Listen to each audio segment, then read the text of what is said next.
24 दिसंबर 1945 Christmas की रात, जब पूरी दुनिया खुशियां मना रही थी। उसी रात एक घर में आग लगी, लेकिन ये कोई आम इंसिडेंट नहीं था। ये एक ऐसी इंसिडेंट थी जिसने एक ही रात में पूरे परिवार की जिंदगी बदल दी, क्योंकि उस आग के बाद 5 बच्चे बिना किसी निशान के गायब हो गए।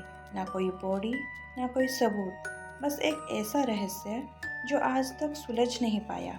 ये है सोडर फैमिली की सच्ची कहानी, एक ऐसा केस जो आज तक अनसॉल्व्ड है।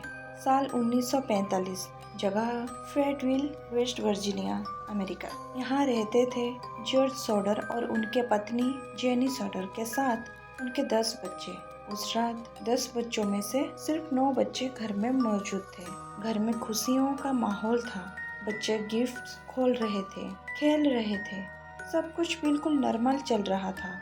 लेकिन किसी को भी ये पता नहीं था कि कुछ ही घंटों में सब कुछ बदलने वाला है।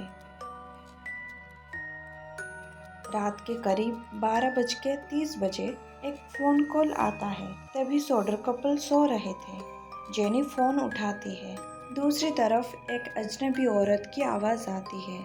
जेनी रॉन्ग नंबर बोलकर कॉल कट कर देती है। बिना कुछ सोचे जेनी सोने चली जाती है। रात के 1 बजे घर की छत पर किसी चीज के जोरदार धमाके की आवाज से जाग उठती है। फिर एक लड़कने जैसी आवाज आई। इसके बाद कुछ और न सुनाई देने पर जेनी वापस सो गई। आधे घंटे बाद धुएं की स्मेल फिर से जाग जाती है। जब वो दोबारा उठी तो उसने देखा कि टेलीफोन लाइन और फ्यूज बॉक्स के आसपास आग लगी हुई थी। आग बहुत तेजी से फैलने लगती है। सीढ़ियों में पहले से ही आग लगने के कारण जॉर्ज ऊपर अपने बच्चों के पास नहीं जा सका। अपने पत्नी के साथ उनके केवल 4 बच्चों को लेकर बाहर भागे। उन्होंने ऊपर सो रहे बच्चों को बेतहाशा आवाज लगाई, लेकिन कोई जवाब नहीं मिला। जॉर्ज अपने बच्चों को बचाने के लिए दीवार पर चढ़ने का प्रयास भी करते हैं, लेकिन यहाँ से चीजें अजीब होने लगती है। घर के बाहर रखी सीढ़ी गायब थी। उनका ट्रक जो हमेशा काम करता था स्टार्ट ही नहीं हुआ। जॉर्ज अंदर जाने की कोशिश करते हैं, लेकिन आग बहुत तेज थी। हताश होकर बच निकलने वाले 6 सेडर परिवार के पास फायर डिपार्टमेंट का इंतजार करने के अलावा और अपने घर को जलते देखने के अलावा कोई रास्ता नहीं था। उन्होंने मान लिया कि बाकी 5 बच्चे आग में जलकर मर गए होंगे। आग बुझाने के बाद सबको लगा कि अब सच सामने आ जाएगा, लेकिन जो सामने आया उसने इस पूरे केस को एक रहस्य बना दिया। 5 बच्चे कहीं नहीं मिले।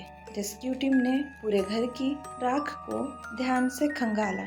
हर कोना चेक किया गया, लेकिन एक भी बोन, एक भी बॉडी, कुछ भी नहीं मिला। एक्सपर्ट्स ने इस केस के बहुत थ्योरीज दिया है, लेकिन हम कुछ ही थ्योरीज को डिस्कशन करेंगे।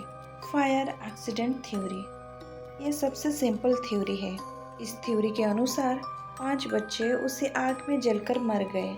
गवर्नमेंट अथॉरिटीज ने कंक्लूड किया कि आग बहुत तेज थी, इसलिए बॉडीज पूरी तरह जल गई होगी। लेकिन एक्सपर्ट्स के मुताबिक इतनी आग में भी बोन्स पूरी तरह खत्म नहीं होते। घर की राख में कोई ह्यूमन रिमेन्स नहीं मिले। कुछ चीजें तो पूरी तरह से जली नहीं थी, पार्टियली बचे थे, लेकिन बॉडीज की कोई नामो निशान नहीं था। यह थ्योरी लॉजिकली वीक लगती है, क्योंकि फिजिकल एविडेंस मैच नहीं करता।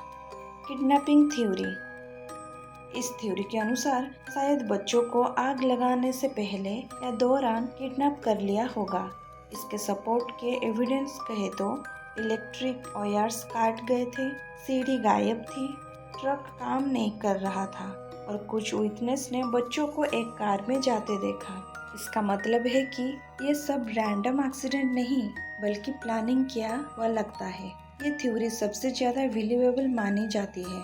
इस थ्योरी से कुछ सवाल भी पैदा होते हैं। अगर ये किडनैपिंग हुआ है तो 5 बच्चों को किडनैप करना इतना आसान नहीं है। हो सकता है कि ये जो कोई भी है वो एक से ज्यादा होंगे। किडनैपिंग करने के पीछे किडनैपर का मकसद क्या था? सिर्फ 5 बच्चों को ही क्यों किडनैप किया गया? Mafia revenge theory, George Sodder एक इटालियन इमिग्रेंट थे, लेकिन एक चीज़ उन्हें दूसरों से अलग बनाती है, वो ओपनली बेनिटो मुसोलिनी के खिलाफ बोलते थे। उस समय मुसोलिनी के सपोर्टर्स अमेरिका में भी मौजूद थे। इटालियन कम्युनिटी में पॉलिटिकल टेंशन हाई थे। सीधे शब्द में कहे तो जॉर्ज ने पावरफुल लोगों के खिलाफ आवाज़ उठाई थी।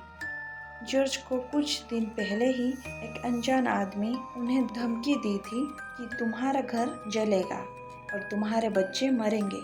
ये कोई नॉर्मल वार्निंग नहीं थी, बल्कि सीधे सीधे धमकी थी। इस थ्योरी के अनुसार उस रात अटैकर्स पहले से घर पर नज़र रख रहे थे। उन्होंने इलेक्ट्रिसिटी डिसेबल की, सीढ़ी हटाई ताकि रेस्क्यू ना हो सके, फिर आग लगाई डिस्ट्रक्शन के लिए। ये सब होने के दौरान बच्चों को घर से अगवा कर लिया होगा और बिना किसी सुराग के गायब हो गए होंगे। विटनेस सपोर्ट में कहे तो एक गवाह ने कहा कि उसने बच्चों को कार में ले जाते हुए देखा। कुछ रिपोर्टर्स में कहा गया कि बच्चों को बाद में दूसरे शहर में देखा गया था। इस केस की कोई डायरेक्ट प्रूफ नहीं मिला कि माफिया इन्वॉल्व थी और अटैकर्स की आइडेंटिटी भी अननोन है, इसलिए ये थ्योरी प्रूफ नहीं हुई, लेकिन पूरी तरह रिजेक्ट भी नहीं की जा सकती।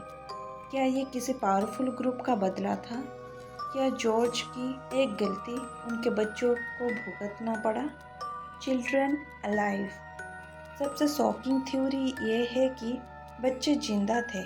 जॉर्ज और जेनी ने अपने 5 बच्चों की तस्वीरों वाली पर्चे छपवाए, जिनमें $5000 का इनाम देने की बात लिखी गई। एक दिन एक होटल चलाने वाली महिला ने दावा किया कि उसने लगभग 1 सप्ताह बाद बच्चों को देखा था। उसने एक बयान में कहा कि बच्चे आधी रात के आसपास 2 लोग और 2 महिलाओं के साथ आए थे।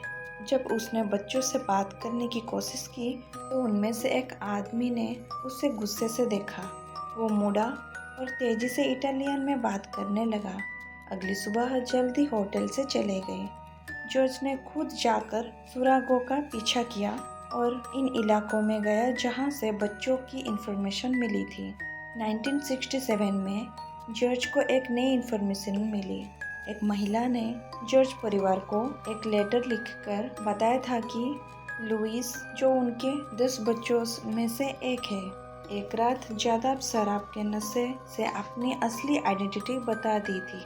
उस एरिया के पुलिस ने जॉर्ज को इन्वेस्टिगेशन में मदद की, लेकिन उस इंसान ने लापता बेटे होने से इनकार कर दी। उसी साल उन्हें और एक लेटर मिला, जिससे सॉडर परिवार के मन में उम्मीद की किरण बनी।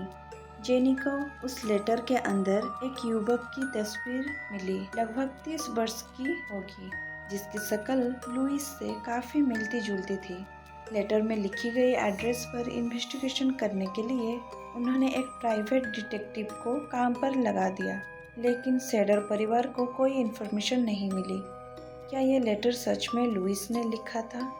और हायर किया गया प्राइवेट डिटेक्टिव उन्हें कुछ इन्फॉर्मेशन क्यों नहीं दी? अगर सच में उनके बच्चे जिंदा थे तो कभी अपने परिवार के सामने आए क्यों नहीं?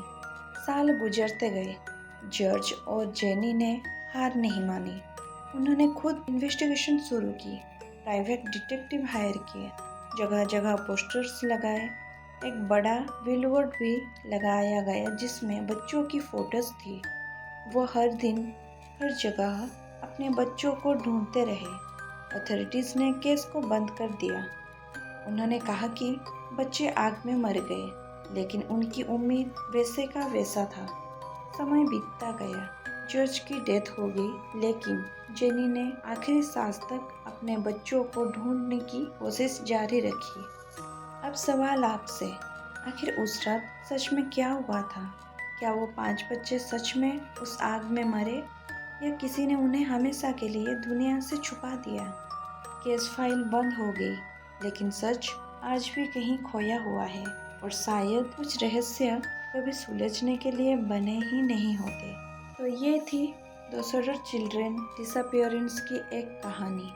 अपनी थ्योरी कमेंट्स में ज़रूर बताइएगा, और ऐसे ही मिस्टीरियस और रियल अनसॉल्व्ड केसेस देखने के लिए चैनल को सब्सक्राइब करना मत भूलिए।